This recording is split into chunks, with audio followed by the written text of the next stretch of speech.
Hello সবাইকে। বিভূতিভূষণ বন্দ্যোপাধ্যায়ের উপন্যাস আদর্শ হিন্দু হোটেলের দ্বিতীয় পর্বে স্বাগতম। শুরু করছি। দুপুরের পর হাজারি প্রতিদিনের মতো চূর্ণির ধারে যাইতেছে। এমন সময় কুসুমের সঙ্গে দেখা হইল। কুসুম দুধের ভার হাতে ঝুলাইয়া বাড়ি ফিরিতেছিল। তাহার বয়স 24-25, বেশ স্বাস্থ্য, রং শ্যামবর্ণ, মুখশ্রী বেশ শান্ত। হাজারি বলিল, বাড়ি ফিরছিস এত বেলায় যে? কুসুম বলিল, জ্যাঠামশাই, বড্ড দেরি হয়ে গেল। নিজের দুধ তো নেই, কায়েতপাড়া থেকে দুধ আনি, তবে বিক্রি করি, তবে বাড়ি ফিরি। আসুন না আমাদের বাড়ি। না, এখন আর কোথায় যাব, তুই যা, খাবি দাবি। কুসুম কিছুতেই ছাড়ে না, বলিল, আমার খাওয়া দাওয়া জ্যাঠামশাই, শাশুড়ি রেঁধে রেখে দিয়েছে, গিয়ে খাবো। কতক্ষণ লাগবে, আসুন না। হাজারি অগত্যা গেল। 6 চাল একখানা বড় ঘর, সেখানেতে কুসুমের শাশুড়ি থাকে, আর একখানা ছোট 4 চালা ঘরে কুসুম ছেলে দুটি লইয়া থাকে। শাশুড়ির সহিত কুসুমের খুব সদ্ভাব নাই। কুসুম নিজের ঘরে হাজারিকে লইয়া গিয়া বসাইল। ঘরের মধ্যে একখানা তক্তপোষ, পুরো কাঁথা পাতিয়া সুন্দর পরিপাটি বিছানা তাহার উপরে। তক্তপোষের নিচে বালি দেওয়া আর বছরের আলু। এক কোণে কতকগুলি হাঁড়িকুড়ি ও একটা বড় জ্বালা, বাঁশের আলনাতে কতকগুলি লেপ কাঁথা বাঁধা। একটা জলচৌকিতে থান কতক পরিষ্কার পরিচ্ছন্ন ঝকঝকে পিতল কাঁসার বাসন। ঘর দেখিয়া হাজারির মনে হইল কুসুম বেশ সাজাইয়া রাখিতে জানে জিনিসপত্র। কুসুম বলিল, পান খাবেন জ্যাঠামশাই? দে একটা, আর তুই খেতে যা, বেলা অনেক হয়েছে। কিন্তু কুসুমের দেখা গেল খাওয়ার সম্বন্ধে কোনো তাড়া নাই। হাজারিকে পান দিয়া সেই যে হাজারির সামনে মেঝেতে বসিয়া গল্প করিতে লাগিল, প্রায় ঘণ্টাখানেক হইয়া গেল। সে নড়িবার নামও করে না দেখিয়া হাজারি ব্যস্ত হইয়া পড়িল। বলিল, তুই খেতে জানা, আমি যাই, আবার উনুনে আঁচ দিতে হবে সকাল সকাল। কুসুম বলিল, যাচ্ছি এবার। বলিয়া আর যায় না। আরও আধা ঘণ্টা কাটিয়া গেল। কুসুম আর যায় না। বাবা মারা গিয়াছে। ভাইয়েরা গরিব বলিয়া হোক বা ভাই বউদের জন্যই হোক, তাহাকে বাপের বাড়িতে কেহ লইয়া যায় না। নিজে 2-1 বার গিয়াছিল, বেশি দিন টিকিতে পারে নাই। ভাই বউদের ব্যবহার ভালো নয়। হাজারের সঙ্গে কুসুম সেই সব কাহিনী বলিতে লাগিল। ছেলেবেলায় গ্রামে কি পথে করিয়াছিল কি, সেই বিষয়ে কথাও তাহার আর ফুরায় না। এখানে ছোলার শাক পয়সা দিয়ে কিনতে হয়। আমাদের গায়ের যুগিপাড়ার মাঠে আমরা ছোলার শাক তুলতে যেতাম জ্যাঠামশাই একবার, তখন আমার বয়স 9 বছর। আমি আর সাধু কুমোরের মেয়ে আদর, আমরা দুজনে গিয়েছি ছোলার শাক তুলতে। একটা মিনসে দেখি জ্যাঠামশাই ছোলার খেতে বসে কচি ছোলা তুলে তুলে খাচ্ছে। আমাদের দেখে দৌড় দৌড়, বিষম দৌড়। আমরা তো হেসে বাঁচি না, ভেবেছি বুঝি আমাদের ক্ষেত। বলিয়া কুসুম মুখে কাপড় দিয়া হাসিতে হাসিতে গড়াইয়া পড়ে আর কি। হাজারে দেখিল ইহার ছেলে মানুষই গল্প শুনিতে গেলে ওদিকে হোটেলে যাইতে বিলম্ব হইবে। পদ্মঝি মুখ নাড়ার চোটে অতিষ্ঠ করিয়া তুলিবে। সে উঠিয়া যাইতেছে। কুসুম বলিল, দাঁড়ান জ্যাঠামশাই, আপনার জন্য একটা জিনিস করে রেখেছি, সেইটা দেবার জন্যই আপনাকে নিয়ে এলাম। বলিয়া একটা কাপড়ের পুটুলি খুলিয়া একখানা কাঁথা বাহির করিয়া হাজারির সামনে মেলিয়া ধরিয়া বলিল, কেমন হয়েছে কাঁথাখানা? বাহ, বেশ হয়েছে রে। কুসুম কাঁথাখানি পাঠ করিতে করিতে হাসি মুখে বলিল, আপনি এখানা রাত্রে পেতে শোবেন। আপনি শুধু মাতুরের উপর শুয়ে থাকেন হোটেলে। আমার অনেক দিনের ইচ্ছে একখানা কাঁথা আপনাকে সেলাই করে দেব। তা 2-3 মাস ধরে একটু একটু করে এখানে আজ দিন 5-6 হলো শেষ হয়েছে। হাজারি ভারী খুশি হইল। কুসুমের বাবা রসিক ঘোষ প্রায় তাহার সমবয়সী। কুসুম তাহার মেয়ের সমান। একই গায়ের লোক, তাহা হইলেও কি সবাই করে? গায়ে তো কত লোক আছে। মুখে বলিল, বেঁচে থাক মা, মেয়ে না হলে বাপের জন্য এত আত্মী দেখায় কে? ভারী চমৎকার কথা। আমি পেতে শুয়ে বাঁচব এখন। ভারী চমৎকার কথা, বেশ বেশ। কুসুম বলিল, জ্যাঠামশাই, আপনি তো বললেন মেয়ে না হলে কে করে, কিন্তু আমিও বলছি, বাবা না হলে হোটেল থেকে নিজের মুখের ভাতের থালা কে মেয়েকে দেয় লুকিয়ে? শ্রাবণ মাসের সেই উপকান্ত বাদলায়। কুসুমের চোখ দিয়া জল গড়াইয়া পড়িতে সে বা হাতে আঁচল দিয়া চোখ মুছিয়া চুপ করিয়া মাটির দিকে চাহিয়া রহিল। কিছুক্ষণ পরে বলিল, মাথার উপর ভগবান জানেন, আর কেউ জানে না আপনি আমার জন্যে যা করছেন। আপনি ব্রাহ্মণ দেবতা, আমি ছোট জাতের মেয়ে, আমার ছোট মুখে বড় কথা সাজে না। তবে আমিও বলছি, ওপরের দেনেওয়ালা আপনাকে ভাতের থালার বদলে মোহরের থালা যেন দেন, আমিও যেন দেখে মরি। বলিয়েই সে আসিয়া হাজারির পায়ে গড় হইয়া গলায় আঁচল দিয়া প্রণাম করিল। সেদিন ছিল বেশ বর্ষা। হাজারি দেখিল হোটেলে গদির ঘরে অনেকগুলি ভদ্রলোক বসিয়া আছে। অন্যদিন এই ধরনের খদ্দের এই হোটেলে সাধারণত আসে না। হাজারি ইহাদের দেখিয়া একটু বিস্মিত হইল। বেজু চক্রবর্তী ডাকিল, হাজারি ঠাকুর, এদিকে এসো। হাজারি গদির ঘরে দরজায় আসিয়া দাঁড়াইলে ভদ্রলোকদের একজন বলিলেন, এই ঠাকুরটির নাম হাজারি? বেজু চক্রবর্তী বলিল, হ্যাঁ বাবু, এরই নাম হাজারি। বাবুটি বলিলেন, এর কথাই শুনেছি। ঠাকুর, তুমি আজ বর্ষার দিনে আমাদের মাংস পোলাও রেঁধে ভালো করে খাওয়াতে পারবে? তোমার আলাদা মজুরি যা হয় দেব। বেচু বলিল, ওকে আলাদা মজুরি দেবেন কেন বাবু? আপনাদের আশীর্বাদে আমার হোটেলের নাম অনেক দূর অবধি লোকে জানে। ও আমারই ঠাকুর, ওকে কিছু দিতে হবে না। আপনারা যা হুকুম করবেন তা ও করবে। এই সময় পদ্মঝি বেচু চক্রবর্তীর ডাকে ঘরে ঢুকিল। বেচু চক্রবর্তী কিছু বলিবার পূর্বে জনৈক বাবু বলিল, ঝি, আমাদের একটু চা করে খাওয়াও তো এই বর্ষার দিনটাতে। না হয় কোনো দোকান থেকে একটু এনে দাও। বুঝলেন চক্রবর্তী মশাই, আপনার হোটেলের নাম অনেক দূর পর্যন্ত যে গিয়েছে বললেন সে কথা মিথ্যা নয়। আমরা যখন আজ শিকারে বেরিয়েছি তখন আমার পিস্তুত ভাই বলে দিয়েছিল, রানাঘাট যাচ্ছ, শিকার করে ফেরবার পথে রেলবাজারের বেচু চক্রবর্তীর হোটেলের হাজারি ঠাকুরের হাতে মাংস খেয়ে এসো। তাই আজ সারাদিন জলায় আর বিলে পাখি মেরে বেরিয়ে বেরিয়ে ভাবলাম ফিরবার গাড়ি তো রাত 10টায়। তা এ বর্ষার দিনে গরম গরম মাংস একটু খেয়েই যাই। মজুরি কেন দেব না চক্রবর্তী মশাই, ও আমাদের রান্না করুক, আমরা ওকে খুশি করে দিয়ে যাব। ওর জন্যই তো এখানে আসা। কথা শুনিয়া হাজারি অত্যন্ত খুশি হইয়া উঠিল। আরও সে খুশি হইল এই ভাবিয়া যে চক্রবর্তী মশাইয়ের কানে কথাগুলি গেল, তাহার চাকুরির উন্নতি হইতে পারে। মনিবের সুনজরে পড়িলে কিনা সম্ভব। খুশির চোটে ইহা সে লক্ষ্যই করিল না যে পদ্মঝি তাহার প্রশংসা শুনিয়া এদিকে হিংসায় নীলবর্ণ হইয়া উঠিয়াছে। বাবুরা হোটেলের উপর নির্ভর করিল না, তাহারা জিনিসপত্র নিজেরাই কিনিয়া আনিল। হাজারি ঠাকুর মাংস রাঁধিবার একটি বিশেষ প্রণালী জানে। মাংসে একটুকু জল না দিয়া নেপালি ধরনের মাংস রান্নার কায়দা সে তাহাদের গ্রামের নেপাল ফেরত ডাক্তার শিবচরণ গাঙ্গুলির স্ত্রীর নিকট অনেকদিন আগে শিখিয়াছিল। কিন্তু হোটেলে দৈনন্দিন খাদ্য তালিকার মধ্যে মাংস কোনোদিনই থাকে না। তবে বাঁধা খরিদ্দারগণ মনতুষ্টির জন্য মাসে একবার বা দুবার মাংস দেওয়ার ব্যবস্থা আছে বটে। সে রান্নার মধ্যে বিশেষ কৌশল দেখাইতে গেলে চলে না, বা হাজারির ইচ্ছাও করে না। যেমন ভালো শ্রোতা না পাইলে গায়কের ভালো গান করিতে ইচ্ছা করে না, তেমনি হাজারি ঠিক করিল পদ্মঝি তাহাকে দুই চক্ষু পাড়িয়া যেমন দেখিতে পারে না, তেমনি আজ মাংস রাঁধিয়া সকলের বাহবা লইয়া পদ্মঝির চোখে আঙুল দিয়া দেখাইয়া দিবে তাহাকে যত ছোট মনে করে ও তত ছোট সে নয়। সেও মানুষ, সে অনেক বড় মানুষ।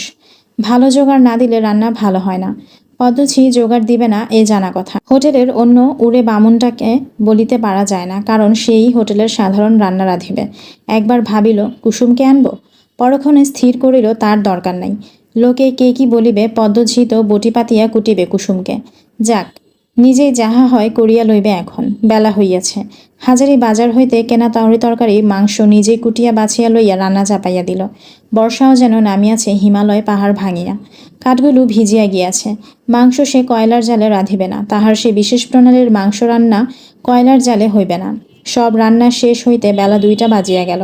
তারপরে খরিদ্দার বাবুরা খাইতে বসিল। মাংস পরিবেশন করার অনেক পূর্বেই ওস্তাদ শিল্পীর গর্ব ও আত্মপ্রত্যয়ের সহিত হাজারি বুঝিয়াছে আজ যে ধরনের মাংস রান্না হইয়াছে ইহাদের ভালো না লাগিয়া উপায় নাই। হইলও তাই।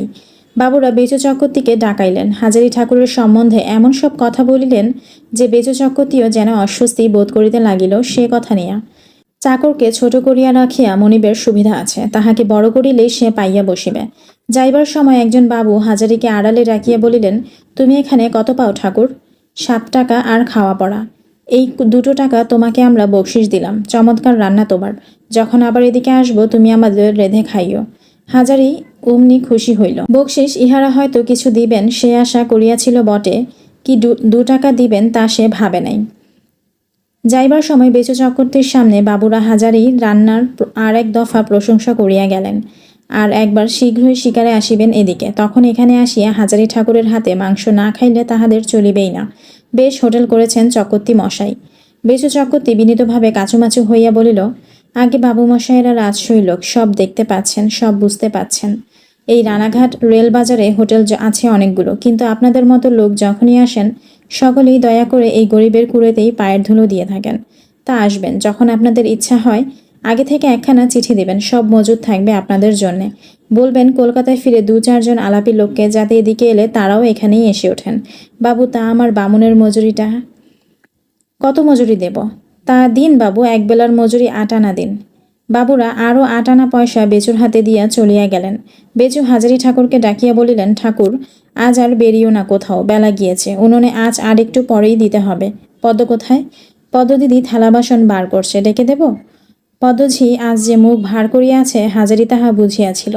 আর হোটেলে সকলের সামনে তাহার প্রশংসা করিয়া গিয়াছে বাবুরা। আজ কি আর তাহার মনে সুখ আছে? পদ্মঝির মনস্তুষ্টি করিবার জন্য তাহার ভাতের থালায় হাজারি বেশি করিয়া ভাত তরকারি এবং মাংস দিয়াছিল। পদ্মঝি কিছুমাত্র প্রসন্ন হইয়াছে বলিয়া মনে হইল না। মুখ যেমন ভার তেমনই রহিল।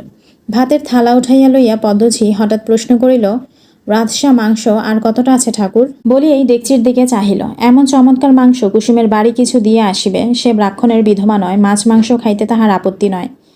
ভাবিয়া ডেকচিতে 1.5 পো আন্দাজ মাংস হাজারি রাখিয়া দিয়াছিল। পদ্মঝি কি তাহা দেখিতে পাইল? পদ্মঝি দেখিয়াছে বুঝিয়া হাজারি বলিল, সামান্য একটু আছে। কি হবে, ওটুকু আমায় দাও না, আমার আজ ভগ্নী জামাই আসবে, তুমি তো মাংস খাও না। কুসুমের জন্য রাখা মাংস পদ্মঝিকে দিতে হইবে, যার মুখ দেখিতে ইচ্ছা করে না হাজারির। হাজারি মাংস খায় না তাহা নয়, হোটেলে মাংস রান্না হইলেই হাজারি নিজের ভাগের মাংস লুকাইয়া কুসুমকে দিয়ে আসে, নিজেকে বঞ্চিত করিয়া। পদ্মঝি তাহা জানি বলিয়াই তাহাকে আঘাত করিয়া প্রতিশোধ লইবার ইচ্ছা উহার মনে জাগিয়াছে, ইহাও হাজারি বুঝিল। হাজারি বলিল, তোমায় তো দিলাম পদ্মদিদি, একটুখানি পড়ে আছে ডেকচির তলায়, ওটুকু আর তুমি কি করবে? কি করব বললুম, তা তোমার কানে গেল না? ভগ্নী জামাই এসেছে শুনলে না? যা দিলে এতটুকুতে কি কুলোবে? ঢেলে দাও ওটুকু। হাজারি বিপন্ন মুখে বলিল, আমি একটু রেখে দিয়েছি, আমার দরকার আছে। পদ্মঝি ঘুরিয়া দাঁড়াইয়া শ্লেষের সুরে বলিল, কি দরকার? তুমি তো খাও না, কাকে দেবে শুনি? হাজারি বলিল, দেব, ও একজন একটু চেয়েছে। কে একজন? আছে, ও সে তুমি জানো না। পদ্মঝি ভাতের থালা নামাইয়া হাত নাড়িয়া বলিল, না আমি জানি না, আর সে জানাজানি আমার দরকার নেই। হোটেলের জিনিস তুমি কাউকে দিতে পারবে না, তোমায় অনেকদিন বলে দিয়েছি। বেশ, তুমি আমায় না দাও, চকতি মশাইয়ের শালাও আজ কলকাতা থেকে এসেছে, তার জন্যে মাংস বাটি আলাদা করে রেখে দাও, ও বেলা এসে খাবে। এখন আমি না পেতে পারি, সে হোটেলের মালিকের আপনার লোক, সে তো পেতে পারে। বেচে চক্রবর্তীর এই শালাটিকে হাজারি অনেকবার দেখিয়াছে।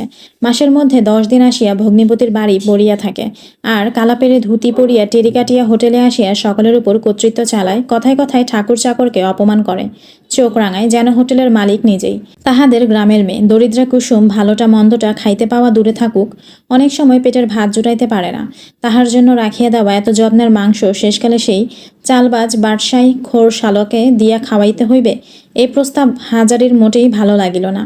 কিন্তু সে ভালো মানুষ এবং কিছু ভীতু ধরনের লোক, যাহাদের হোটেল তাহাদের যদি খাইতে চায়, হাজারি তাহা না দিয়া পারে কি করিয়া। অগত্যা হাজারিকে পদ্মঝিয়ের সামনে বড় জামবাটিতে ডেকচির মাংসটুকু ঢালিয়া রান্নাঘরের কুলুঙ্গিতে রেকাবি চাপা দিয়া রাখিয়া দিতে হইল।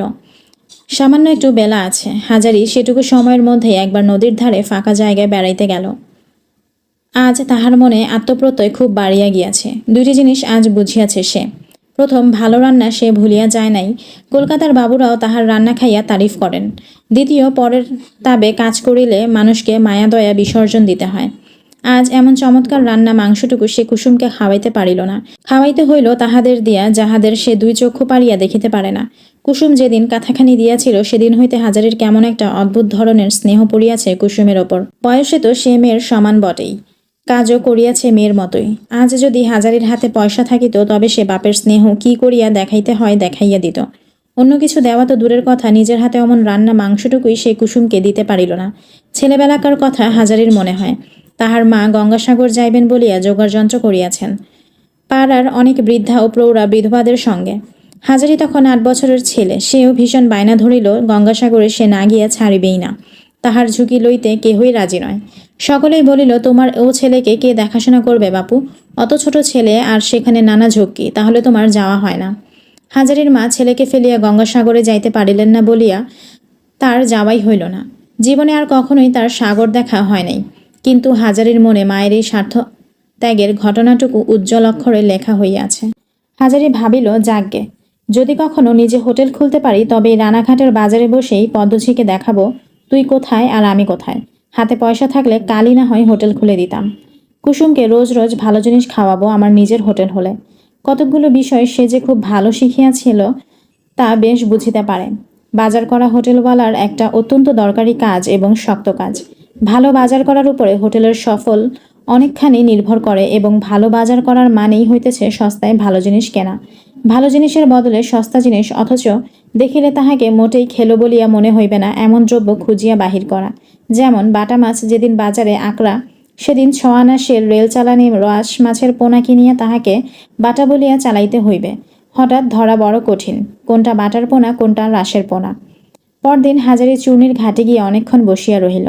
তাহার মন কাল হইতে ভালো নয়। পদ্মঝির নিকট ভালো ব্যবহার কখনো সে পায় নাই, পাইবার প্রত্যাশাও করে না। কিন্তু তবুও কাল সামান্য একটু রাধা মাংস লইয়া পদ্মঝি যে কাণ্ডটি করিল, তাহাতে সে মনকষ্ট পাইয়াছে খুব বেশি। পরের চাকরি করিতে গেলে এমন হয়। কুসুমকে একটুখানি মাংস না দিতে পারিয়া তাহার কষ্ট হইয়াছে বেশি। অমন ভালো রান্না সে অনেকদিন করে নাই। অত আশার জিনিসটা কুসুমকে দিতে পারিলে তাহার মনটা খুশি হইত। ভালো কাজ করিলেও চাকরির উন্নতি তো দূরের কথা, ইহারা সুখ্যাতি পর্যন্ত করিতে জানে না, বরঞ্চ পদে পদে হেনস্থা করে। একবার ইচ্ছা হয় যদুবাবুর হোটেলে কাজ লইতে, কিন্তু সেখানেও যে এরকম হবে না তাহার প্রমাণ কিছুই নাই। সেখানেও পদ্ধতি জুটিতে বিলম্ব হইবে না। কি করা যায়? বেলা পড়িয়া আসিতেছে, আর বেশিক্ষণ বসা যায় না।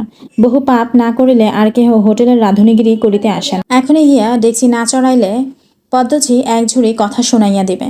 এতক্ষণ উনুনে আঁচ দেওয়া হইয়া গিয়াছে। কিন্তু ফিরিবার পথে সে কি মনে করিয়া কুসুমের বাড়ি গেল। কুসুম আসন পাতিয়া দিয়া বলিল, বাবা ঠাকুর বসুন, বড় সৌভাগ্য, অসময়ে আপনার পায়ের ধুলো পড়ল। হাজারি বলিল, দেখ কুসুম, তোর সঙ্গে একটা পরামর্শ করতে এলাম। কুসুম সাগ্রহ দৃষ্টিতে মুখের দিকে চাহিয়া বলিল, কি বাবা ঠাকুর? আমার বয়স 46 হয়েছে বটে, কিন্তু আমার তত বয়স দেখায় না। কি বলিস কুসুম? আমার এখনো বেশ খাটবার ক্ষমতা আছে। তুই কি বলিস? হাজারের কথাবার্তার গতি কোন দিকে বুঝিতে না পারিয়া কুসুম কিছু বিস্ময়, কিছু কৌতুকের সুরে বলিল, তা বাবা ঠাকুর, তা তো বটেই। বয়স আপনার এমন আর কি। কেন বাবা ঠাকুর? কুসুমের মনে একটা কথা উকি মারিতে লাগিল, বাবা ঠাকুর আবার বিয়ে টিয়ে করবার কথা ভাবছেন নাকি? হাজারি বলিল, আমার বড় ইচ্ছে আছে কুসুম, একটা হোটেল করব নিজের নামে। পয়সা যদি হাতে কোনোদিন জমাতে পারি, এ আমি নিশ্চয়ই করব, তুই জানিস। পরের ঝাঁটা খেয়ে কাজ করতে আর ইচ্ছে করে না। আমি আজ 10 বছর হোটেলে কাজ করছি। বাজার কি করে করতে হয় ভালো করে শিখে ফেলেছি। চকতি মশাইয়ের চেয়েও আমি ভালো বাজার করতে পারি। মাখমপুরের হাট থেকে ফি হাটরা যদি তরিতরকারি কিনে আনি, তবে রানাঘাটের বাজারের চেয়ে টাকায় 4 আনা 6 আনা সস্তা পড়ে। এ ধরো কম লাভ নয় একটা হোটেলের ব্যাপারে। বাজার করবার মধ্যেই হোটেলের কাজের অর্ধেক লাভ।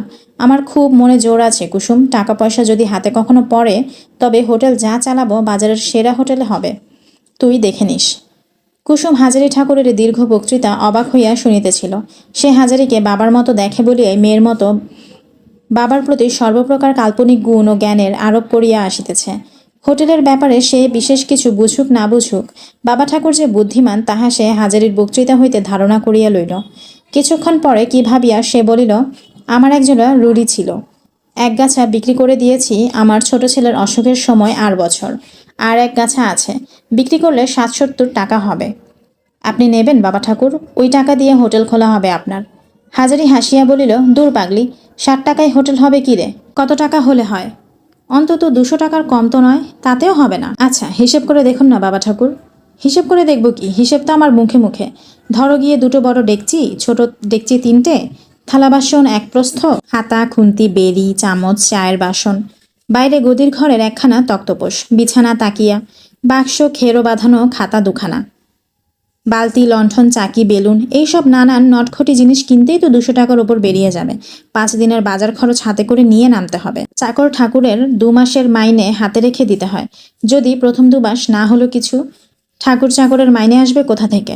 সেসব যাকগে, তাছাড়া তোর টাকা নেবই বা কেন? কুসুম বৃদ্ধস্বরে বলিল, আমার থাকতো যদি, তবে আপনি নিতেন না কেন? ব্রাহ্মণের সেবায় যদি লাগে ও টাকা, তবে ও টাকার ভাগই বাবা ঠাকুর। সে ভাগই থাকলে তো হবে। আমারও তো টাকা যখন নেই, তখন আর সে কথা বলছি কি করে বলুন? যা আছে ওতে যদি কখনো সখনো কোনো দরকার পড়ে আপনার মেয়েকে জানাবেন। হাজারি উঠিল, আর এখানে বসিয়া দেরি করলে চলিবে না। বলিল, না রে কুসুম, এতে আর কি হবে, আমি যাই এখন। কুসুম বলিল, একটু কিছু মুখে না দিলে মেয়ের বাড়ি থেকে কি করে উঠবেন বাবা ঠাকুর? বসুন আর একটু, আমি আসছি। কুসুম এত দ্রুত ঘর হইতে বাহির হইয়া গেল যে হাজারি ঠাকুর প্রতিবাদ করিবার অবসর পর্যন্ত পাইল না। একটু পরে কুসুম ঘরের মধ্যে একখানা আসন আনিয়া পাতিল এবং মেজের উপর জলের হাত বুলাইয়া লইয়া আবার বাহিরে গেল। কিছুক্ষণ পরে এক বাটি দুধ ও একখানা রেকাবিতে পেঁপে কাটা, আমের টিকলি ও 2টি সন্দেশ আনিয়া আসনের সামনে মেজের উপর রাখিয়া বলিল, একটু জল খান, বসুন এসে, আমি খাবার জল আনি। হাজারি আসনের উপর বসিল। কুসুম ঝকঝকে করিয়া মাজা একটা কাচের গেলাসে জল আনিয়া রেকাবির পাশে রাখিয়া সামনে দাঁড়াইয়া রহিল। খাইতে খাইতে হাজারির মনে পড়িল সেদিনকার সেই মাংসের কথা। মেয়ের মতো স্নেহ যত্ন করে কুসুম, তাহারই জন্য তুলিয়া রাখা মাংস কিনা খাওয়াইতে হইল চকতি মশায়ের গাঁজাখোর শালাকে দিয়া, শুধুই পদ্মঝিয়ের জন্যে। দাসত্বের এই তো সুখ। হাজারি বলিল, তুই আমার মেয়ের মতন কুসুম মা। কুসুম হাসিয়া বলিল, মেয়ের মতন কেন বাবা ঠাকুর? মেয়েই তো। ঠিক, মেয়েই তো। মেয়ে না হলে বাপের জন্য এত যত্ন করে কে? যত্ন আর কি করেছি, সে ভাগ্যে ভগবান কি আমায় দিয়েছেন? একে কি যত্ন করা বলে? কাঁথাখানা পেতে শুচ্ছেন বাবা ঠাকুর? তা শুচ্ছি বই কিরে, রোজ তোর কথা মনে হয় সবার সময়। মনে ভাবি কুসুম এখানা দিয়েছে, ছেঁড়া মাদুরের কাটি ফুটে ফুটে পিঠে দাগ হয়ে গিয়েছিল, পেতে শুয়ে বেঁচেছি। আহা, কি যে বলেন না, সন্দেশ দুটোই খেয়ে ফেলুন, পায়ে পড়ি, ও ফেলতে পারবেন না। কুসুম, তোর জন্যে না রেখে আমি খেতে পারি কিছু মা? ওটা তোর কাছে রেখে দিলাম। কুসুম লজ্জায় চুপ করিয়া রহিল। হাজারি আসন পা হইতে উঠিয়া পড়িলে বলিল, পান আনি, দাঁড়ান। তাহার পরে সামনে দরজা পর্যন্ত আগাইয়া দিতে আসিয়া বলিল, আমার ও রুলিগাছা রইল তোলা আপনার জন্যে বাবা ঠাকুর, যখন দরকার হয় মেয়ের কাছ থেকে নেবেন কিন্তু। সেদিন হোটেলে ফিরিয়া হাজারি দেখিল প্রায় 15 সের কি আধমন ময়দা চাকর আর পদ্মঝি মিলিয়া মাখিতেছে। ব্যাপার কি, এত লুচির ময়দা কে খাইবে? পদ্মঝি কথার সঙ্গে বেশ খানিকটা ঝাঁজ মিশাইয়া বলিল, হাজারি ঠাকুর, তোমার যা যা রাতবার আগে সেরে নাও, তারপরে লুচিগুলো ভেজে ফেলতে হবে। আচার্য পাড়ায় মহাদেব ঘোষালের বাড়িতে খাবার যাবে, তারা অর্ডার দিয়ে গেছে 9:30টার মধ্যে চাই, বুঝলে? হাজারি ঠাকুর অবাক হইয়া বলিল, 9:30টার মধ্যে ওই আধমন ময়দা ভেজে পাঠিয়ে দেব? আবার হোটেলের রান্না রাঁধব? কি যে বলো পদ্মদিদি, তা কি করে হবে? রতন ঠাকুরকে বলো না লুচি ভেজে দিক, আমি হোটেলের রান্না রাঁধব। পদ্মঝি চোখ রাঙাইয়া ছাড়া কথা বলে না। সে গরম হইয়া ঝংকার দিয়া বলিল, তোমার ইচ্ছে বা খুশিতে এখানকার কাজ চলবে না, কর্তামশাইয়ের হুকুম। আমায় যা বলে গেছেন তোমায় বললাম। তিনি বড়বাজারে বেরিয়ে গেলেন, আসতে রাত হবে। এখন তোমার মর্জি, করো আর না করো, অর্থাৎ না করিয়া উপায় নাই। কিন্তু ইহাদের এই অবিচারে হাজারির চোখে প্রায় জল আসিল। নিছক অবিচার ছাড়া ইহা অন্য কিছু নহে। রতন ঠাকুরকে দিয়া ইহারা সাধারণ রান্না অনায়াসেই করাইতে পারিত, কিন্তু পদ্মঝি তাহা হইলে খুশি হইবে না। সে যে কি বিষচক্ষে পড়িয়াছে পদ্মঝিয়ের, উহাকে জব্দ করিবার কোনো ফাঁকি পদ্ম ছাড়ে না। ভীষণ আগুনের তাতের মধ্যে বসিয়া রতন ঠাকুরের সঙ্গে দৈনিক রান্না কার্যেতেই প্রায় 9টা বাজিয়া গেল। পদ্মঝি তাহার পর ভীষণ তাগাদা লাগাইল লুচি ভাজাতে হাত দিবার জন্য। পদ্মঝি খাটিতে রাজি নয়। সে গেল খরিদ্দারদের খাওয়ার তদারক করিতে। আজ আবার হাটবার, বহু ব্যাপারী খরিদ্দার। রতন ঠাকুর তাহাদের পরিবেশন করিতে লাগিল। হাজারি 1 সিলিম তামাক খাইয়া লইয়াই আবার আগুনের তাতে বসিয়া গেল লুচি ভাজিতে। আধ ঘণ্টা পরে, তখন 5 সের ময়দাও ভাজা হয় নাই, পদ্ম আসিয়া বলিল, ও ঠাকুর, লুচি হয়েছে, ওদের লোক এসেছে নিতে। হাজারি বলিল, না, এখনো হয়নি পদ্মদিদি, একটু ঘুরে আসতে বলো। ঘুরে আসতে বললে চলবে কেন? 9:30টার মধ্যে ওদের খাবার তৈরি করে রাখতে হবে বলে গেছে। তোমায় বলিনি সে কথা? বললে কি হবে পদ্মদিদি?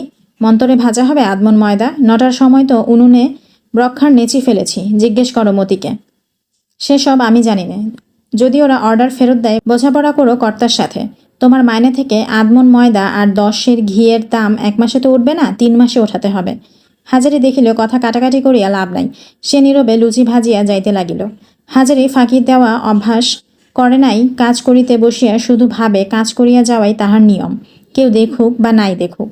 লুচি ঘিয়ে ডুবাইয়া তাড়াতাড়ি তুলিয়া ফেলিলে শীঘ্র শীঘ্র কাজ চুকিয়া যায় বটে, কিন্তু তাহাতে লুচি কাঁচা থাকিয়া যাইবে।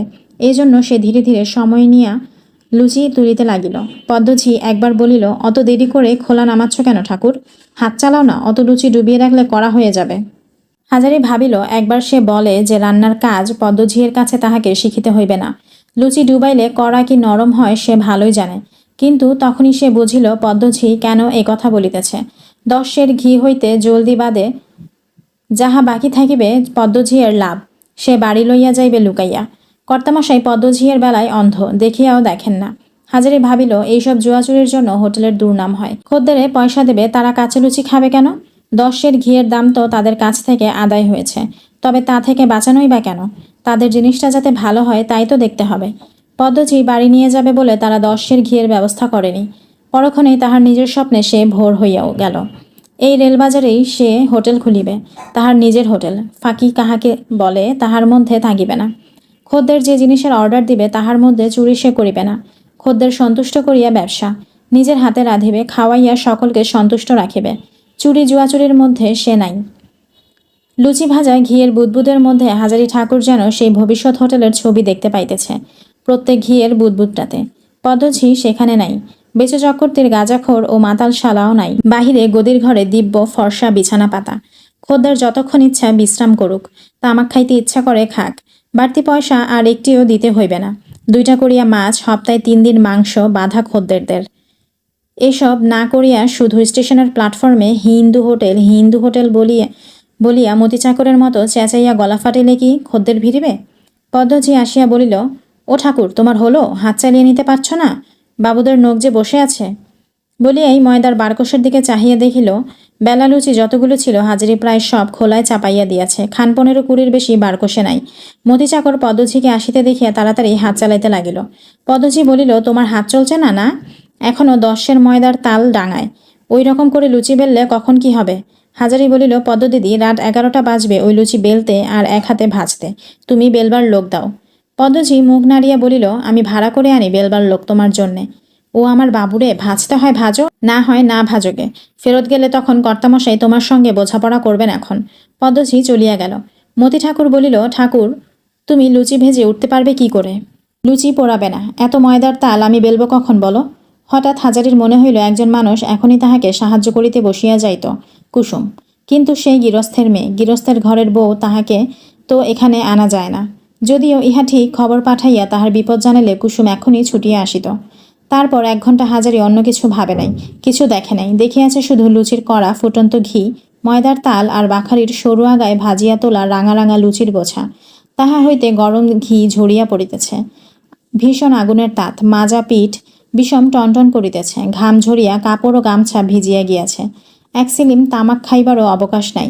শুধু কাঁচা লুচি কড়ায় ফেলা এবং ভাজিয়া তুলিয়া ঘি ঝরাইয়া পাশের ধামাতে রাখা। রাত 10টা। মুর্শিদাবাদের গাড়ি আসিবার সময় হইল।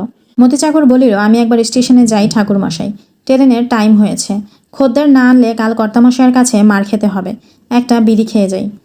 ঠিক কথা। সে খানিকক্ষণ প্ল্যাটফর্মে পায়চারি করতে করিতে হিন্দু হোটেল, হিন্দু হোটেল বলিয়া চেঁচাইবে। মুর্শিদাবাদের ট্রেন আসিতে আর মিনিট 15 বাকি। হাজারি বলিল, একা আমি বেলবো আর ভাজবো, তুই কি খেপলি মতি? দেখলি তো এদের কাণ্ড। রতন ঠাকুর সরে পড়েছে, পদ্মদিদিও বোধ হয় সরে পড়েছে। আমি একা কি করি? মতি বলিল, তোমাকে পদ্মদিদি 2 চোখে দেখতে পারে না। কারো কাছে বলো না ঠাকুর, এসব তারই কারসাজি। তোমাকে জব্দ করবার মতলবে এ কাজ করেছে। আমি যাই, নইলে আমার চাকরি থাকবে না। মতি চলিয়া গেল। অন্তত 5 সের ময়দার তাল তখনও বাকি। লেচি পাকানো সেও প্রায় 1.5 সের। হাজারি গুনিয়া দেখিল 16 গন্ডা লেচি। বাকিটা পরের পর্বে। ধন্যবাদ সবাইকে।